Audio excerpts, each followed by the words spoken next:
3장부터 17장 내용을 통해서 예수님께서 십자가에 죽이시기 전에 가장 중요한 말씀들을 담아놨는데 이 말씀을 함께 나누고 있습니다. 또 오늘 이 말씀을 통해서 주님께서 우리에게 주시는 음성을 듣는 복된 자리가 됐으면 합니다. 오늘 이제 설교 제목이 그보다 큰 일도 하리라는 제목 가지고 말씀을 전하겠는데요. 어제 말씀을 보시면 예수님께서 너희는 마음에 근심하지 마라. 예수님께서는 근심하지 마라고 말씀하셨거든요. 우리는 자꾸 보면 상황을 바라보면서 주님을 안 바라볼 때가 많아요. 왜 근심이 우리 안에 찾아나 보면 주님을 믿고 주님을 바라봐야 되는데 자꾸 상황을 바라보다 보니까 근심이 찰 때가 많이 있거든요. 예수님께서 떠나가신다거니 제자들도 뭐죠? 하나님을 믿으니 또 나를 믿으라고 예수님이 말씀하시지만 제자들은 뭐죠? 떠나가는 상황에만 초점을 자꾸 두고 있거든요.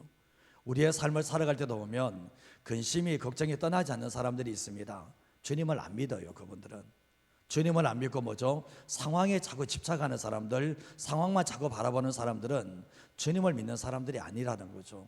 우리는 삶을 살아갈 때 주님께서 마음에 근심하지 마라 그러면 근심하지 않는 것이 신앙생활 잘하는 거죠.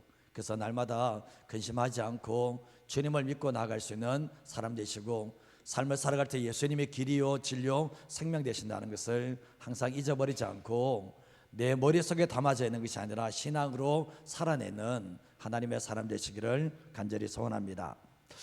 어느 책자에 이런 이야기가 있더라고요. 한 인디언이 우연히 독수리알을 발견했습니다. 독수리알을 발견하고 난 뒤에 닭의 둥지에다가 이 독수리알을 갖다 놓게 되었습니다. 근데 알에서 깨어난 이 독수리 새끼가 닭장에서 닭들과 함께 자라게 됩니다.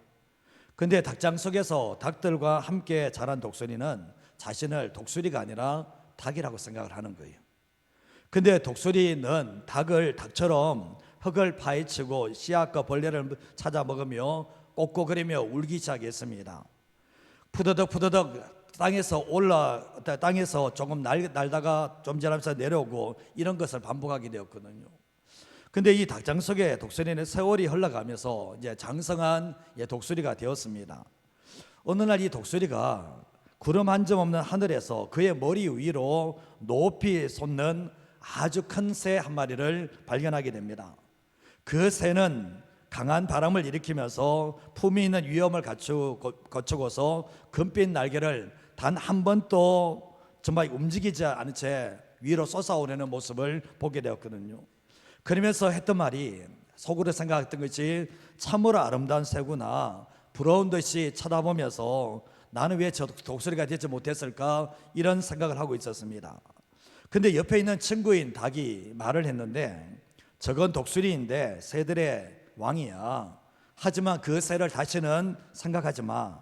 왜냐하면 넌 저 새와 같을 수가 없으니까 보지 말라고 일을 하게 되었습니다.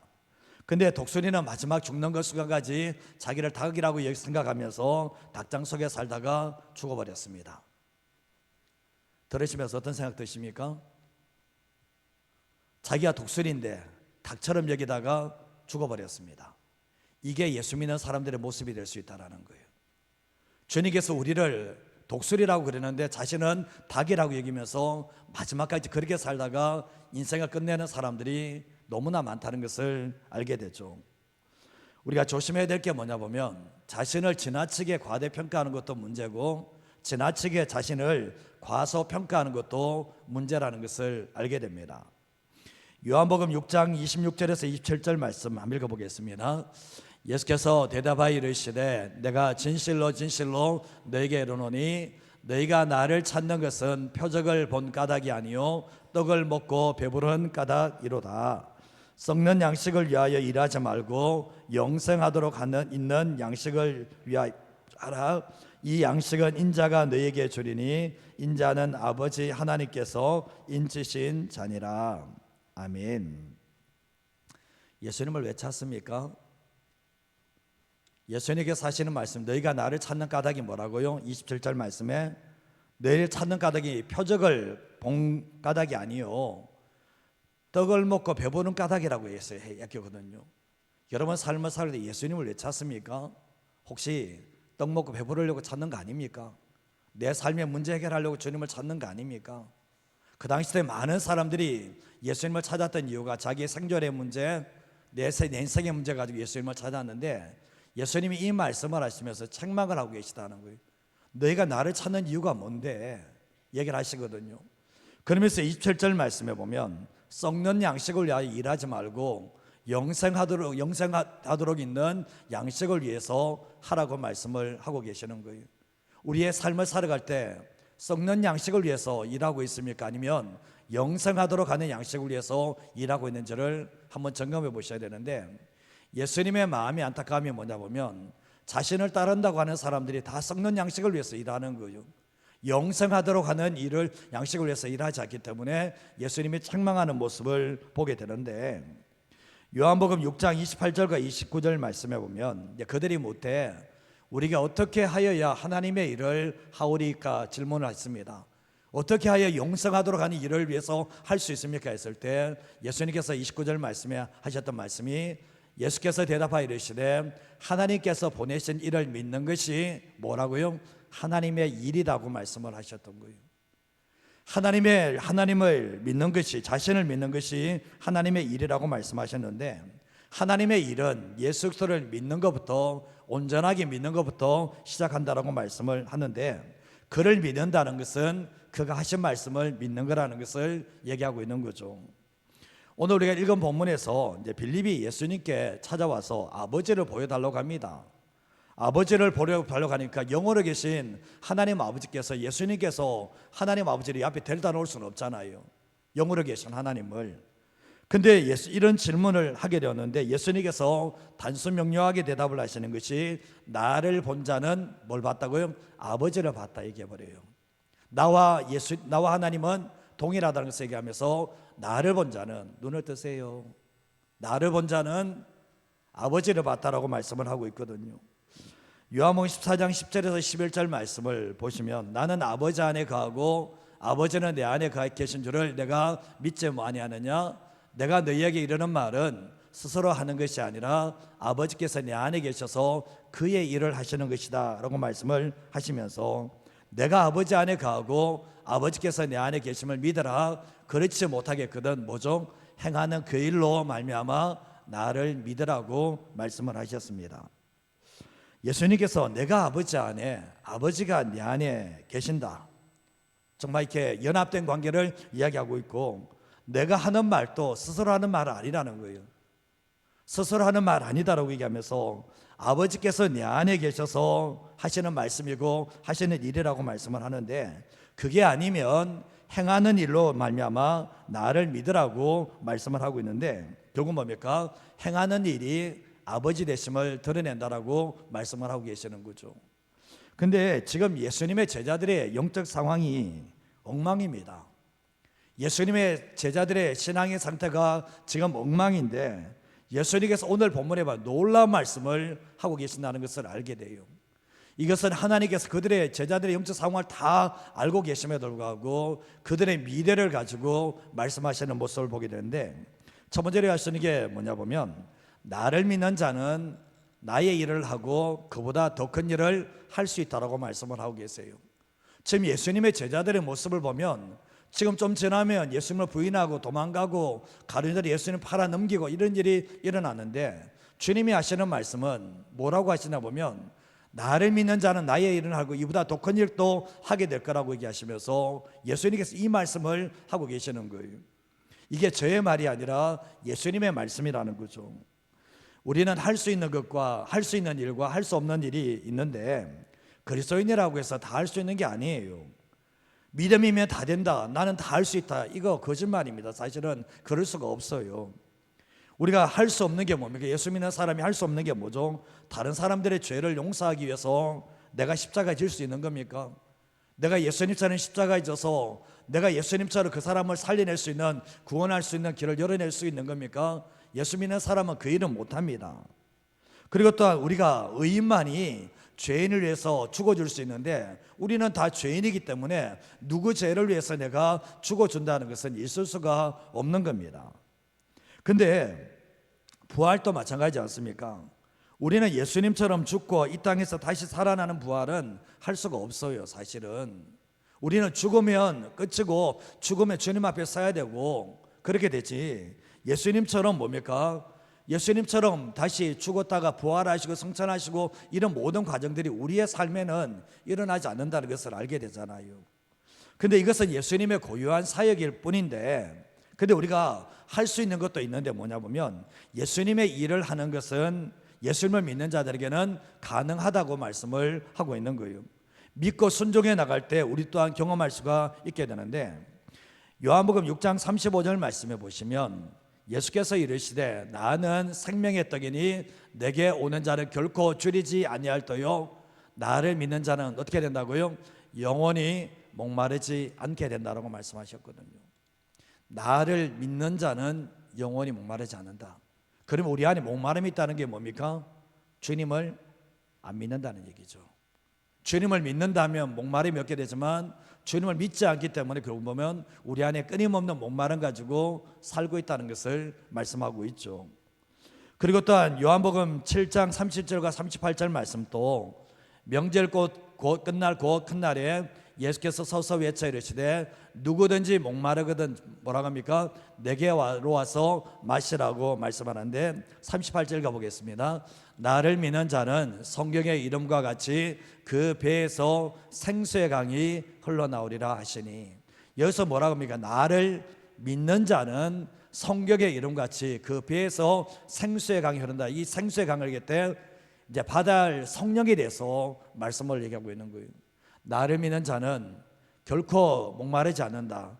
나를 믿는 자는 배에서 생수의 강이 흘러넘친다 얘기하고 있는데, 그러면 우리의 삶에 한번 되돌아보십시오.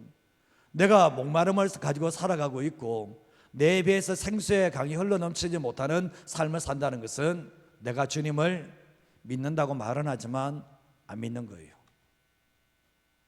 결국은 이렇게 결론이 나온다는 거죠. 근데 오늘 요한복음 14장 12절 말씀에 보면 내가 진실로 진실로 너에게로니 나를 믿는, 여기도 나를 믿는 자는 나의 하는 일을 내가 하는 일을 그도 할 것이요 나를 믿는 자는 그보다 큰 일도 하리니 이는 내가 아버지께로 간다라고 말씀을 하고 있는데, 이 말씀은 1차적으로는 예수님의 제자들에게 말씀하셨지만 2차적으로는 오늘날도 주님의 길을 따라가는 우리들에게도 이 말씀은 여전히 적용된다는 것을 알게 되는 거예요. 나를 믿는 자는 내가 하는 일을 그대로 한다. 나를 믿는 자는 그보다 더 큰 일도 하게 될 거다 주님 말씀하시는데, 주님 나 못하겠는데요, 나는 아닌데요, 그렇게 말하지 마시고 나를 믿는 자라는 이 단수 속에서 이 일을 할 수 있도록 만들어 놨다는 거죠. 마가복음 16장 17절과 18절 말씀 같이 한번 읽어보겠습니다. 믿는 자들에게는 이런 표적이 따르니니 곧 그들이 내 이름으로 귀신을 쫓아내며 새 방언을 말하며 뱀을 집어올리며 무슨 독을 마실지라도 해를 받지 아니하며 병든 사람에게 손을 얹은즉 나으리라 하시더라. 17절 말씀의 시작이 뭡니까? 믿는 자들에게는, 믿음이 먼저죠. 믿는 자들에게는 이런 표적이 따른다라고 말씀하셨거든요. 근데 하시는 말씀이 내 이름으로 귀신을 쫓아낼 수 있다, 새 방언을 말한다, 뒤에 말씀에 뱀을 집어들도 무슨 독을 마실지라도 해받지 않는다, 병든 사람에게 손을 얹어 뭐라고요? 낫는다. 누구 말씀입니까? 제 말씀이에요? 누구 말씀이죠? 예수님 말씀이죠. 여기 사역자입니까? 목회자입니까? 17절 말씀에 장로님들 누굽니까? 누굴 이야기하는 거죠? 믿는 자들. 믿으세요? 그럼 하세요.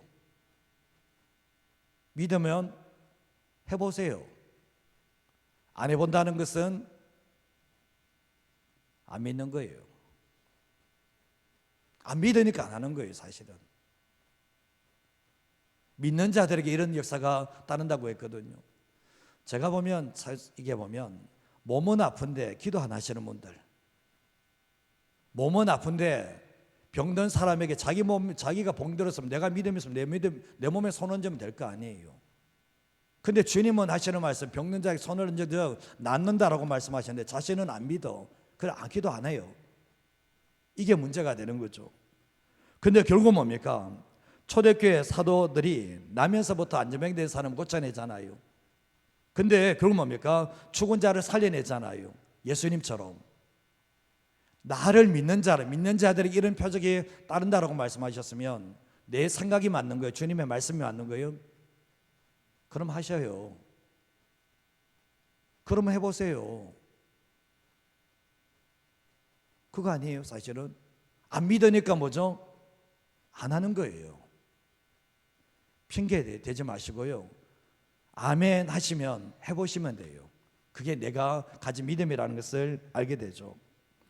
마가복음 11장 23절 말씀 또 보면 내가 진실로 너에게 이르노니 누구든지 이 산들어 들려 바다에 던져지라 하며 뭐라고요? 그 말하는 것이 이루어질 줄 믿고 마음이 의심하지 않으면 어떻게 된다고요?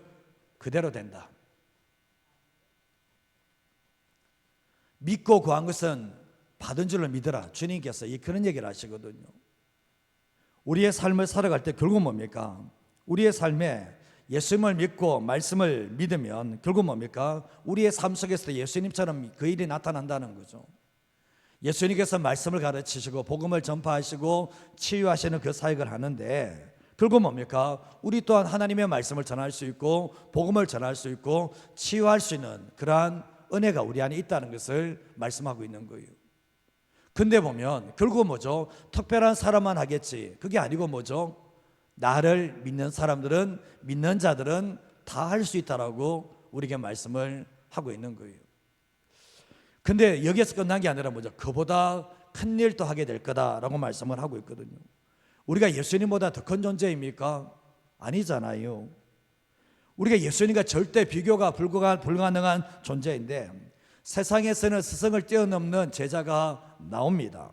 바둑두에 보면 이창호를 뛰어넘는 이세돌이가 나오고 이세돌을 뛰어넘는 또 누군가 나오고 이렇게 하잖아요. 근데 우리는 우리의 구원자 되신 예수님을 절대로 뛰어넘을 수는 없습니다. 그러나 예수님께서 이런 말씀을 하시는데 나보다 그저 나를 믿는 자는 그보다 더 큰 일을 할 수 있다라고 주님이 우리에게 말씀을 하시는데 예수님이 놓으신 그 사역 위에서 우리가 꽃을 피울 수 있도록 거룩한 가능성을 우리에게 열어놓고 계시다는 거죠. 우리는 닭이 아닙니다. 닭이 아니라 독수리입니다. 되돌아보시면 근데 주님은 독수리를 만들었는데 자기를 닭처럼 여기면서 평생 동안 그렇게 살아가면 누구만 손해입니까? 자기 자신만 손해고 예수님께서 우리를 그렇게 만들었는데 자신을 끊임없이 아니라고 하면서 살아가는 것은 그 신앙에 문제가 있다는 것을 알게 되는 거죠. 우리가 보면 말씀 앞에서 자기를 깨닫는 사람들은 예수님과 동력할 수 있습니다. 내 모습이 형편없고 내 모습이 지금 부족하지만 주님께서 하시는 말씀은 나를 믿는 자는 내가 하는 일을 한다고 하면 주님을 믿고 나아가면 주님께서 우리를 통해서 일하시는 하나님의 역사가 있게 되는 거죠. 그런데 예수님이 말씀하시는 그보다 큰 일을 하게 될 거다 얘기했을 때는 이것은 구원과 관련되어 있고 영혼을 살리는 것과 관련되어 있거든요. 그러나 우리가 잘 아시다시피 우리가 주님보다 더 위대한 것은 아니지만 주님께서 우리를 통해서 동력하기를 원하시는데 너희가 나를 믿는다면 내가 하는 일을 하게 될 거고 이보다 더 큰 일도 할 수 있도록 주님께서 해 주시겠다라고 말씀을 하신다면 받아들이세요. 내까짓 게 뭐 그래 생각하지 마시고요. 주님의 말씀 뭡니까? 그렇게 해주겠다 그러면 믿고 아멘하고 그렇게 되기를 소원하고 기도하는 것이 더 중요하다는 것을 기억하시길 바랍니다. 자, 두 번째로 하시는 게 뭔가 읽어보겠습니다. 예수 이름의 능력과 보혜사 성령을 보내주셔서 이 일들을 행하게 하십니다. 자, 제자들이 예수님과 함께 있을 때는 늘 수동적이거든요. 늘 시키는 일만 해요. 그런데 예수님이 떠나고 난 뒤에 예수님이 지금 안 보이잖아요. 안 보이시고 난 뒤에는 전혀 다른 모습으로 변해야 되는데 예수님이 떠나고 난 이후에는 제자들이 예수님처럼 행하는 모습을 보게 됩니다.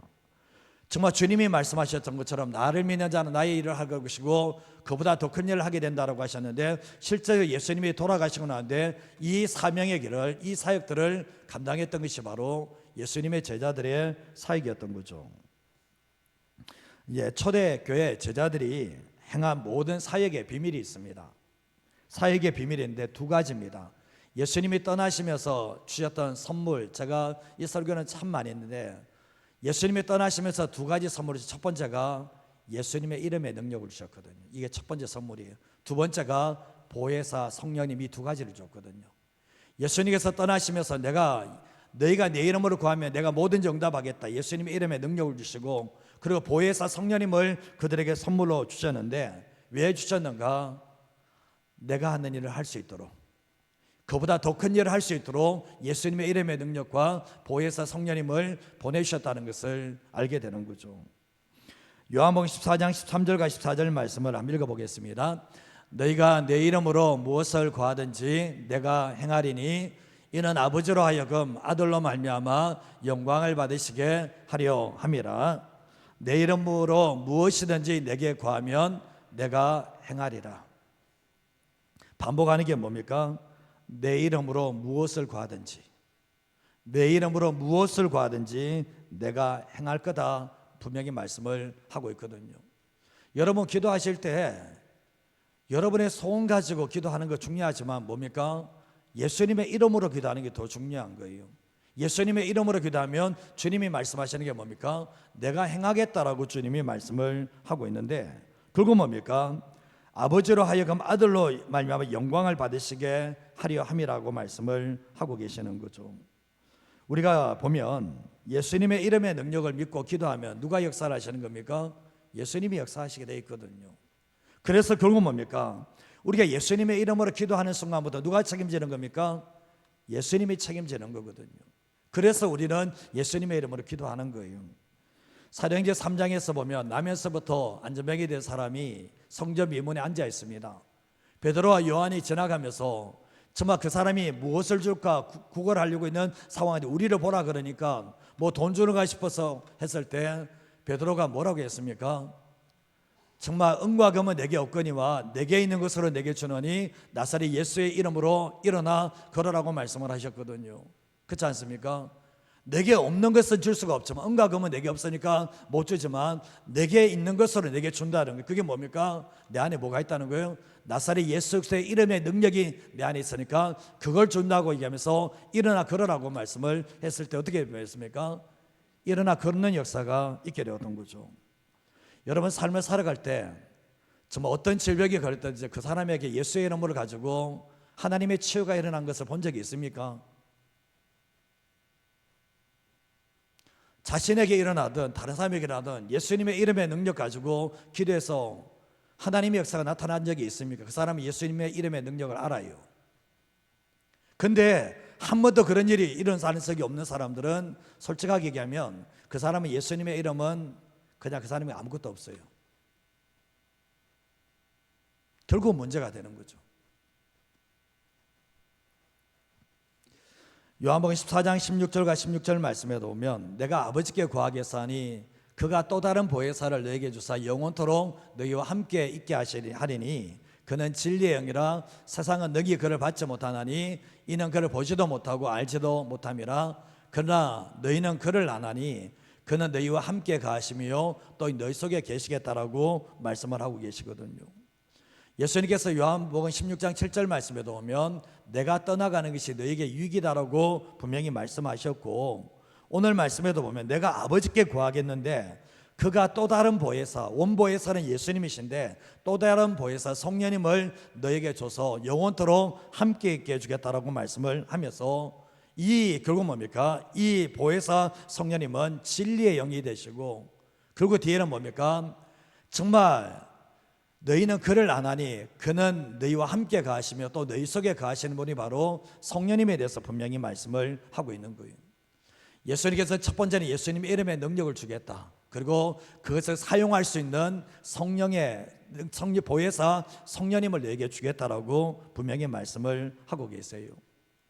사도행전 2장 33절 말씀을 보시면 같이 한번 읽어볼까요? 하나님이 오른손으로 예수를 높이시며 그가 약속하신 성령을 아버지께 받아서 너희가 보고 듣는 이것을 부어주셨느니라. 예수님께서 부활 승천하셨죠. 근데 하나님께서 오른손으로 예수님을 높이셨는데 그가 예수님께서 약속하신 성령을 누구에 받습니까? 하나님 아버지께 받아서 누구에게 줍니까? 내가 보고 듣는 이것을 내게 부어줬다라고 말씀을 하고 있는 거예요. 분명히 말씀하고 있죠. 부활 성천하신 주님께서 그건 뭡니까? 약속하신 성령을 하나님 아버지께 받아서 지금 이 자리에 있는 사람들에게 부어주신다라고 말씀을 하고 계시는데, 사도행전 2장의 사건이 그거 아닙니까? 사도행전 2장의 사건이 정말 예수님께서 하나님 아버지께 성령을 받아서 부어주시는 사건이 바로 사도행전 2장의 사건이라는 것을 우리는 알게 되는 거예요. 사도행전 1장 8절 말씀에 보면 오직 성령이 너에게 임하시면 너희가 권능을 받고 예루살렘과 온 유다와 사마리아 땅끝까지 이르러 뭐가 된다고요? 내 증인이 된다라고 말씀을 하셨거든요. 예수님의 약속은 실현이 되는데, 예수님의 120명이 정말 마가의 다락방에서 기도를 하기 시작하잖아요. 기도하기 시작할 때 약속하신 성령을 받기 위해서 기도를 하게 되는데, 정말 120명이 10일 동안 성령 받기 위해서 기도했을 때 그 마가의 다락방에 바람같이 불같이 역사하시는 성령님의 역사가 일어나게 되었습니다. 근데 그 성령을 받고 난 뒤에 제자들이 달라졌던 거죠. 성령을 받기 전과 받은 후가 전혀 달라지게 되는데, 그건 뭡니까? 예수님은 이 이스라엘 땅 북원에서 팔레스타인 근처에서 살게 됐지만 예수님의 제자들에게 뭐라고 하십니까? 예루살렘과 온 유다와 사마리아와 땅끝까지 이르러 내 증인이 될 수 있도록 만들어 주셨던 거죠.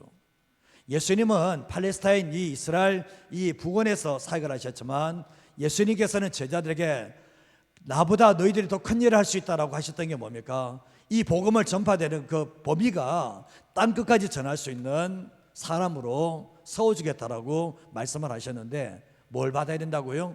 성령을 받아야 된다라고 분명히 말씀을 하고 계시는 거예요. 우리가 보면 삶을 살아갈 때 보면 성령의 충만함을 경험한 사람과 경험하지 않는 사람은 보여요. 안 보일 수가 없어요. 성령의 불을 한번 받아보고 성령께 미쳐본 사람들의 신앙생활하는 모습하는가 말하는가 하고 경험하지 않은 사람들이 말하는 것은 차원이 달라요.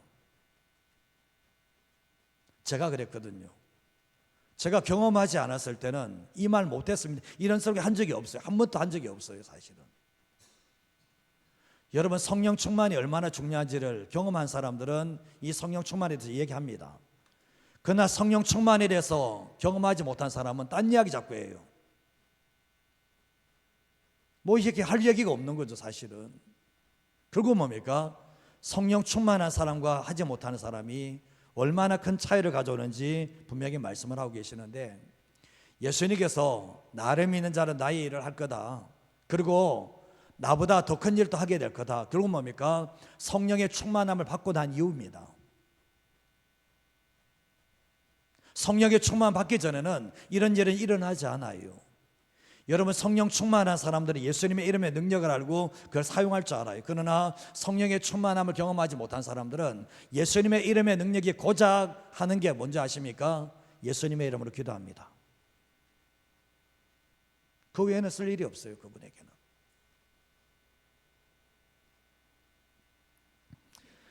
빌립보서 2장 13절 마지막 구절에 한번 읽어보겠습니다. 너희 안에서 행하시는 이는 하나님이시니 자기의 기쁘신 뜻을 위하여 너희에게 소원을 두고 행하게 하시나니. 우리 안에서 행하시는 이는 하나님이신데 자기의 기쁘신 뜻, 나를 믿는 자는 내가 하는 일을 그도 할 것이고 그보다 더 큰 일도 하게 된다. 이 소원이 우리 안에 들어오는 거예요. 그래서 뭡니까? 우리의 삶을 살아갈 때 생존 위에 살아가는 게 아니라 하나님 나라 위에 사명 위에서 살아갈 수 있는 하나님의 사람이 될 수가 있게 되는 거죠. 예수님은 제자들의 지금 현재의 모습을 바라보는 게 아니라 뭐죠? 미래의 모습을 바라보고 있는 거예요. 지금 예수님의 제자들이 성령 충만도 경험하지 않았고 예수님이 그대로 눈앞에 계시니까 예수님의 이름의 능력도 잘 모르고 사용할 줄도 모르고 이런 상황이었지만, 예수님께서 뭡니까? 자기가 이미 떠나가실 것을 아시고 보혜사 성령님이 오신다는 것도 아시고 그것을 받았을 때 이들이 예수님의 이름의 능력을 가지고 살아갈 것도 아시기 때문에 이 말씀을 하고 계시다는 거죠. 그럼 우리는 어떻습니까? 이미 우리는 성령 시대에 살고 있잖아요. 이미 보혜사 성령님이 오셨고 우리가 예수님을 영접했고 하나님의 자녀가 됐다면 우리가 뭡니까? 성령 충만하셔야 되지. 내가 하나님의 영으로 충만한 사람이 될 때 비로소 뭡니까? 정말 예수님의 이름을 가지고 예수님이 하신 일대로 하게 되고 이보다 더 큰 일도 하게 되는 하나님의 역사가 있게 되는 겁니다. 옆에 벽을 한번 물어보시죠. 당신은 닭입니까? 독수리입니까?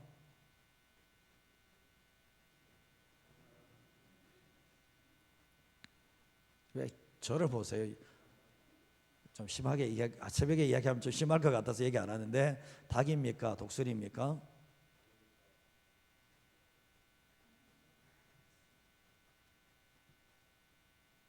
주님은 우리를 이렇게 만들어놨는데, 이렇게 되기를 원하는데 나는 닭새끼처럼 그래 지내는 거예요. 이 생각의 틀을 깨지 못하면 예수님은 생각과 사고의 틀을 완전히 깨버려요. 나를 믿는 사람은 내가 하는 일을 할 거다. 그보다 더 큰 일도 하게 될 거다. 그러면 우리가 뭐가 맞는 거예요? 내 생각이 맞는 거예요? 주님 말씀이 맞는 거예요? 좀 말씀을 좀 하세요. 내 생각이 맞아요? 주님의 말씀이 맞아요? 그럼 주님의 말씀이 맞으면 그건 내가 나를 주님을 믿고 받아들이면 될 문제 아니에요. 예수님의 제자들도 이 얘기 들었을 때 뭐가 그럴까 봐 이해가 전혀 안 됐을 겁니다. 나를 믿는 자는 나의 일을 한다고, 주님이 하신 일을 한다고 우리가 어림없는 얘기지. 이보다 더 큰 일도 한다고 꿈 같은 얘기지. 근데 결국 뭡니까? 주님은 비법을 다 가르쳐줬죠. 내가 떠나가면 예수님의 이름을 너희들이 사용해야 된다. 그 사용할 수 있는 성령의 능력이 오면 너희들도 쓰임받게 된다. 그런데 실제적으로 그래야 되는 역사가 일어나게 되었던 거죠. 우리 한국교회 초창기 때 모습을 보시면 성령 충만했습니다. 가는 곳마다 성령의 충만함을 강구했습니다. 그리고 예수님의 이름에 능력이 나타났거든요. 근데 오늘날에는 뭐죠? 은과 금은 참 많은데 예수님의 이름에 능력이 없고, 성령 충만하지 않기 때문에 결국 뭡니까? 자기 충만으로 이루어져 나가는 이런 모습을 보게 되는 거죠. 우리가 삶을 살아갈 때 주님은 우리를 작게 보지 않으세요. 근데 내가 나를 작게 보면 문제가 생기는 거죠. 주님이 하시는 말씀은 똑같습니다. 지금도 그렇습니다. 너희가 나를 믿는다면 내가 하는 일도 너희들도 할 것이다. 그리고 이보다 더 큰 일도, 예수님은 전도할 때도 바운더리 안에서만 움직이지만 너희들은 더 큰 일도 할 수 있다. 우리가 영혼들을 구원할 수 있는 능력은 없어요. 그러나 뭐죠? 모든 대상들에게 복음을 전할 수 있고 무수히 많은 사람을 만날 수 있고 그런 것들 우리의 삶에 주어졌다는 것을 말씀하는 겁니다. 주님 앞에 섰을 때 어떤 모습으로 서기를 원하십니까? 닭으로 서기를 원하십니까? 아니면 독수리답게 쓰다가 서기를 원하십니까? 많은 사람들이 자기가 어떤 존재인지를 몰라요. 주님께서 나를 향한 기대치가 얼마나 큰지를 잘 몰라요. 그러다 보니까 뭐죠? 항상 닭장 안에서 있다 보니까 독수리가 자기가 닭인 줄 알고 살아가는 것처럼 그렇게 살아가는 사람들이 많습니다. 교회 안에 다니시면서 찬송하고 예배드리면 됐지, 주님이 그 정도 수준에서 우리를 불러낸 게 아니라는 거예요. 주님 우리 안에 큰 우리 기대치를 가지고 계세요. 그러면 나를 볼 때도 내가 하나님의 작품을 뛰어넘어서 내가 주님의 일을 할 수 있는 사람이고 내가 주님보다 더 큰 일을 할 수 있는 사람이라는 그 믿음을 가지고 기도를 하셔야죠. 늘 자기 그릇을 요것밖에 여기지 않으니까, 확장을 시켜 나가자니까 주님이 그 사람을 통해서 일할 수 없다는 것을 충분히 알게 되는 거죠. 나는 내까짓 게 내가 뭘 할 수 있어? 그게 사단의 음성이라는 거 아십니까? 그게 내 안에서 사단의 역사하는 그 음성이라는 거 아십니까? 주님은 절대로 제자들을 그렇게 불러내지 않았습니다. 우리도 마찬가지 않습니까? 하나님의 아들 예수님께서 우리를 죽이시면서 우리를 살려냈습니다. 그러면 주님께서 살려낼 이유가 있지 않겠습니까? 그러나 이 땅에서 잘 먹고 잘 살다가 천국에 오라고, 그거 아니잖아요. 주님이 하셨던 그 일을 하라고 우리를 부르셨다면 끝까지 그 믿음 가지고 기도하시고, 오늘 이 예수님이 돌아가시기 전에 하셨던 이 말씀이 우리의 삶 가운데서도 이루어지는 복된 말씀이 되시기를 주님의 이름으로 축복드립니다.